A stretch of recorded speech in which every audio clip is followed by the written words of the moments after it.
जय श्री राम। आज हम अपने बच्चों को सुख सुविधाएं सब कुछ देते हैं।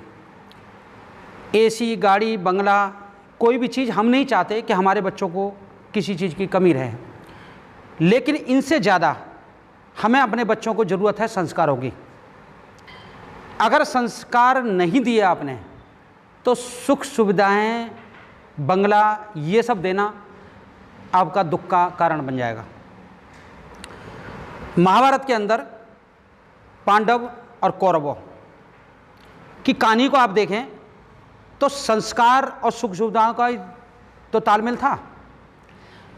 पांडवों को सुख सुविधाएं बिल्कुल नहीं मिली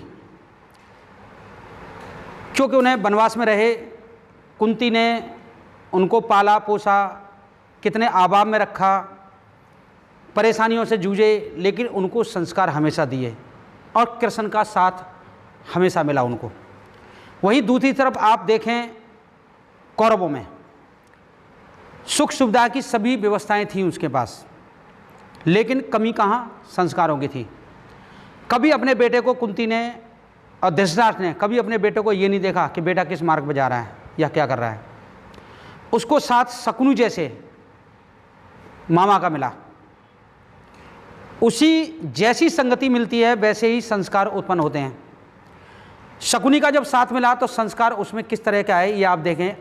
लास्ट में जाके जब पांडवों का युद्ध हुआ तो विजय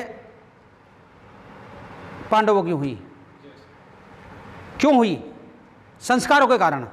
आज हम अपने बच्चों को सुख सुविधाएं जितनी हैं सब कुछ देने की कोशिश करते हैं, लेकिन क्या हम कभी अपने बच्चों को संस्कार देते हैं? उन्हीं संस्कारों के कारण ही आज हम दुख पा रहे हैं और बच्चे हमें दुखी कहते हैं। आज माँ बापों की एक वो होती है, शिकायत रहती है कि हमें बच्चे हमारे साथ नहीं दे रहे, हमारा दुख, हमें दुखी किए हुए हैं और हमारा साथ नहीं देते। ये क्यों?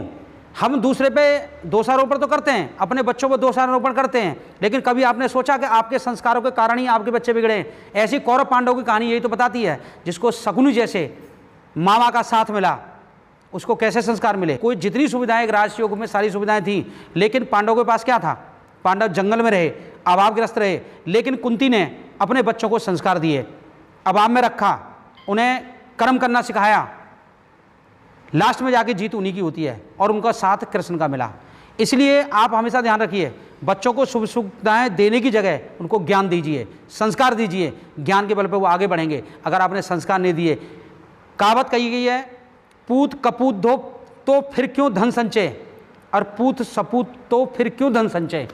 अगर आपका बच्चा कपूत में निकल गया तो आपका इकट्ठा किया हुआ सारा धन धंधा सबको बर्बाद कर देगा। अगर सपूत निकल गया आप इसके लिए ज़्यादा भी नहीं करेंगे तब भी वो आगे अपने आप कर लेगा। इसलिए आप बच्चों को केवल संस्कार दें, ना कि उनको धन दौलत और सुख सुविधाएं की चीज़ें दें। जैसे कष्ट आपने झेलें वही कष्ट बच्चों को भी झेलना सिखाएं कि हमने किस तरह से किया है।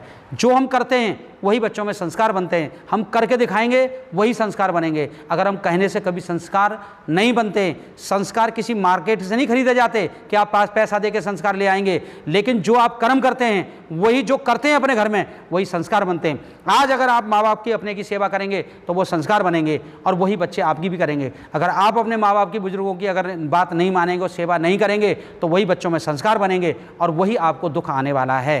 तो दुख का निर्माता आप स्वयं हैं, कोई दूसरा नहीं है। और हम बच्चों को कहते हैं कि वो हमें परेशानी करते हैं, बिल्कुल नहीं, ये बिल्कुल गलत है। दूसरों के ऊपर दोषारोपण छोड़िए, अपने बच्चों को अपने संस्कार दीजिए। जब आप संस्कार देंगे बच्चों को तो वही बच्चे आपको सुखी रखेंगे। अगर आप संस्कार नहीं देंगे, धन दौलत या पैसा देंगे उनको, तो वो कभी आपको सुख नहीं मिल सकता। इसलिए बच्चों को पढ़ाइए, संस्कार दीजिए और अपने जीवन को भी सुखी बनाइए और अपने बच्चों के जीवन को भी सुखी बनाइए। जय श्री राम जी की।